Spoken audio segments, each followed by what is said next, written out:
क्या होता है घर में मिले बेहिसाब कैश का, जानिए। 50 करोड़ से अधिक जब्ती वाले 5 करोड़ चर्चित मामले। कांग्रेस सांसद धीरज साहू के परिसरों में पड़ी आयकर विभाग की छापेमारी में अभी तक 351 करोड़ रुपए की नकदी कैश बरामद हो गई है। हालत ये है कि नोट गिनते गिनते इंसान नहीं, मशीनें भी थक जा रही हैं। आयकर विभाग का मानना है कि बेहिसाब पैसे का पूरा भंडार धीरज साहू और उनसे जुड़े हुए व्यापारिक समूह, वितरकों और अन्य लोगों द्वारा देशी शराब की नकद बिक्री से अर्जित किया गया है। यह देश में किसी एजेंसी द्वारा की गई कार्रवाई में अब तक की सबसे अधिक नकदी जब्ती है। आयकर विभाग उन अधिकारियों और अन्य कर्मचारियों के बयान भी दर्ज कर रहा है जो तलाशी अभियान के दौरान उन जगहों पर मौजूद थे। आयकर विभाग जल्द ही कंपनी के मुख्य प्रमोटरों को अपने बयान दर्ज करने के लिए समन जारी करेगा। अभी तक यह स्पष्ट नहीं है कि साहू के घर से कितनी नकदी और अन्य दस्तावेज जब्त किए गए। इससे पहले 2019 में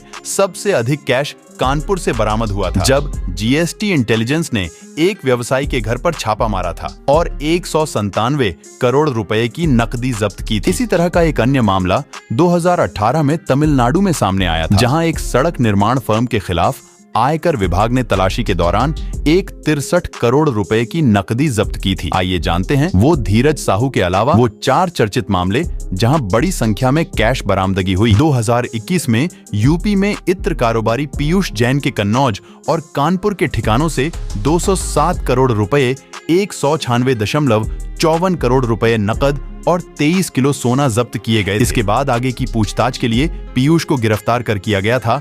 पूछताछ और अदालती कार्रवाई के बाद उन्हें सितंबर 2022 में बेल मिली थी। पीयूष ने इस संबंध में बाद में अदालत में एक अर्जी दाखिल की है। इस अर्जी में पीयूष जैन ने साफ तौर पर कहा, मेरे ऊपर टैक्स चोरी और पेनाल्टी समेत 52 करोड़ रुपए का टैक्स बनता है। ऐसे में directorate of GST intelligence DGGI 52 crore रुपए काटकर बाकी रकम मुझे वापस कर दे। इसके बाद ये बात निकलकर सामने आई है कि पीयूष जैन और उनके 11 साथियों को टैक्स और जुर्माने के तौर पर 497 करोड़ रुपए चुकाने होंगे। अगस्त 2022 में महाराष्ट्र के जालना में आयकर विभाग ने स्टील, कपड़ा व्यापारी और रियल एस्टेट डेवलपर के यहाँ छापेमारी की, जिसमें बड़ी मात्रा में बेनामी संपत्ति विभाग को मिली। करीब 390 करोड़ की बेनामी संपत्ति को आयकर विभाग ने जब्त किया था, जिसमें 58 करोड़ रुपए कैश, 32 किलो सोना, हीरे मोती के दाने और कई प्रॉपर्टी के कागजात शामिल थे। 2018 में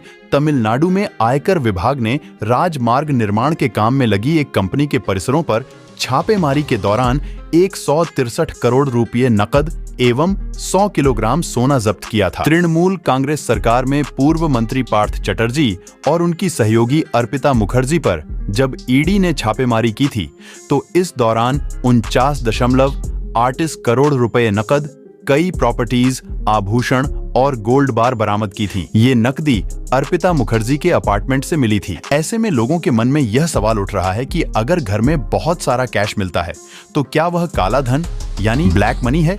उत्तर है कि कैश हमेशा काला धन नहीं होता है, लेकिन अधिकतर मामलों में काले धन का कारोबार नकदी में ही होता है। बहुत से लोग या कारोबारी घर में काफी कैश रखते हैं, इसमें हैरानी की कोई बात नहीं है। अगर आपके घर आयकर विभाग की छापेमारी में बहुत कैश मिलता है तो सबसे पहले उस पैसे का आपको वाजिब सोर्स बताना होगा। अगर ऐसा नहीं कर पाते हैं तो इनकम टैक्स कैश को जब्त कर लेगी और आपको 137 करोड़ प्रतिशत तक का जुर्माना देना पड़ सकता है। एक्सपर्ट के मुताबिक जो कैश बरामद हुआ है उससे 60% टैक्स काटकर धीरज साहू को लौटाया जा सकता है, लेकिन उन्हें साबित करना होगा कि उन्होंने इसे टैक्स ना भरकर अर्जित किया है। लेकिन अगर साबित हो गया कि यह कैश अवैध रूप से जुटाया गया था, यानी अगर धीरज साहू साबित नहीं कर पाए कि कैश या जेवर उनके पास है, वह उन्होंने अपने कारोबार से नहीं जुटाया है, तो उन पर आपराधिक धाराओं के तहत मुकदमा दर्ज होगा और पैसा भी वापस नहीं मिलेगा। धीरज साहू के यहाँ से जो रकम बरामद की गई है उसे बैंक की सेफ कस्टडी में रखा जाएगा और फिर इनकम टैक्स उनसे नोटिस भेजेगा जिसमें उनके पास बरामद हुई नकदी और अन्य संपत्ति का विवरण होगा। उन्हें इन सब का सोर्स बताना होगा, जिसके लिए कुछ दिन का समय मिलेगा। उनके जवाब का आयकर विभाग असेसमेंट करेगा। अगर फैसला धीरज साहू के पक्ष में नहीं आता है तो वह अपीलेट ट्रिब्यूनल में अपील कर सकेंगे। तो दोस्तों, ये था आज का वीडियो। आशा करते हैं कि इस वीडियो में दी गई जानकारी आपको अच्छी लगी होंगी। अगर वीडियो अच्छा लगे तो इस वीडियो को लाइक और साथ में ही इस चैनल को सब्सक्राइब करें और इस वीडियो को अपने दोस्तों के साथ साझा करें। तो मिलते हैं एक और नई जबरदस्त वीडियो के साथ। तब तक के लिए खुश रहिए, मस्त रहिए, तंदुरुस्त रहिए और हमेशा काम में व्यस्त रहिए।